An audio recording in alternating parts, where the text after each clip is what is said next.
Hi everyone, welcome to Boxing Blog Center, the home of Nigerian African boxing. And please, if you're new to this channel, make sure you click the like and of course the subscribe button right now. And Joshua is in Nigeria, currently in Nigeria. I think he's been there for over a week now, training, mingling with with his fans, going to the gym, because Joshua has a gym in Nigeria right now. I think like a boxing slash fitness gym where they want to basically um, they're looking for the next gem.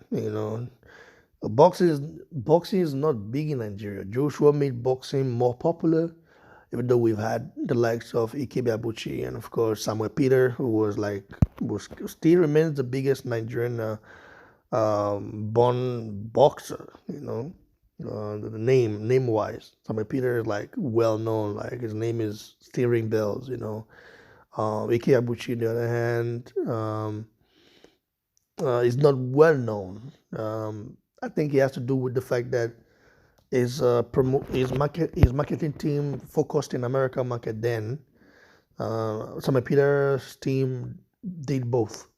Europe, America, and Nigeria for sure. So now Joshua is there, training, mingling with the locals and doing his thing and train. Like I heard that he's not gonna be able to be. I think Eddie said he's not able to punch properly yet, but soon he will be able to. And it's funny though, even though you might not, even though a lot of people hate the idea that people still talk about Joshua. Do you know how big of a name you be after getting knocked out by Dubois in front of 96,000 people? You are still bigger than Dubois. You are still more relevant than Dubois. People still care more about you than Dubois. Nobody talks about Dubois, who is IBF champion, unless when he fight or or do something ridiculous by pulling out a fight and pretending to be sick. Like nobody cares about Dubois. And this is what hurts a lot of Joshua's haters, and say, how is this guy still red? How is it? He's still the money man. There's just a gift that there's something about Joshua that he has that a lot of these fighters don't have. Joshua have charisma. Joshua can relate to anybody. He can relate to the higher class of the society. He can relate to the lower class society. He was literally chilling with the richest black man in the world, Dangote, basically. Like in Nigeria, like so at his birthday, celebrating him and stuff like that. Like, and then after that, he went to the locals, and chill with them. And I mean, he was exercising in front of the road, in the middle of the road, and all of them looking at him without security. Basically, I don't know any Nigerian celebrity that can go to Nigeria right now without security and be safe like Joshua. The politicians are always with security, military, police. The musicians like the Bonner Boys, the Remmers, the Whiskey, Davido, they always have security. They always have guys, security. So it's true.